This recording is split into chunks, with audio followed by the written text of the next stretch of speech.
Alright, this video is about a grid tool. So in the class I talk about alignment and balance. Okay, so whenever you are designing, you want to make sure that your design is contained in a certain format that is appealing visually. So one tool that we make use of to achieve that is the grid tool.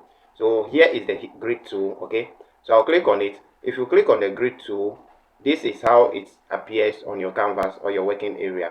Now you can make use of these two options down here to edit it. The first one is the magnetic tool, which allows clipping. Alright, it allows clipping. So clipping in the sense that if I want to bring a text close to this line will be activated, and you see a highlighted version of the line. It will turn red or kind of yellow, meaning that it has been activated, and your text or shape that you are bringing here is close or in line with this grid. Okay, so just to demonstrate, I'll go to this layer here. Let me lock this first of all. I'll go to these shapes and I'll try to bring it close like this. So if I am bringing it, you see the line has been activated. This line has been activated. Okay, so I want to bring it like this. You see this line is activated. You see it's activated, meaning that it is in line.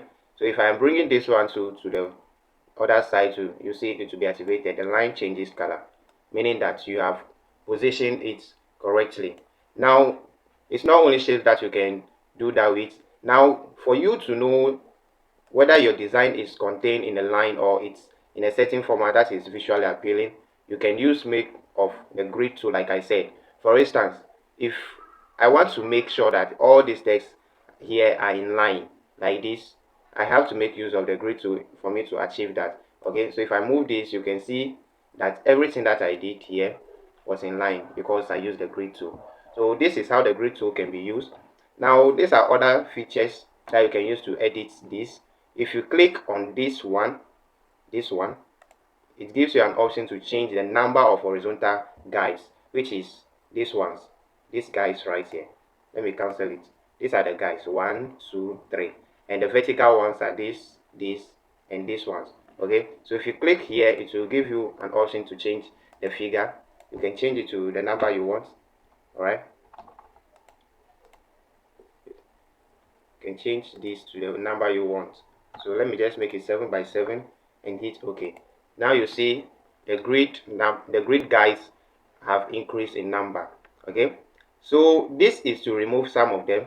This one is to remove some of them. Okay, so you click on the line and you remove it. You click on the guide and you remove it. This is to add more of the horizontal guides. Okay, you see more of the horizontal guides. All right, there is more to the use of this grid tool, but this is basically some of the things that you can use the grid tool for. Alright, thank you very much for watching. Make sure you hit the subscribe button and turn on the notification so that whenever I drop a video like this, you'll be the first person to get notified.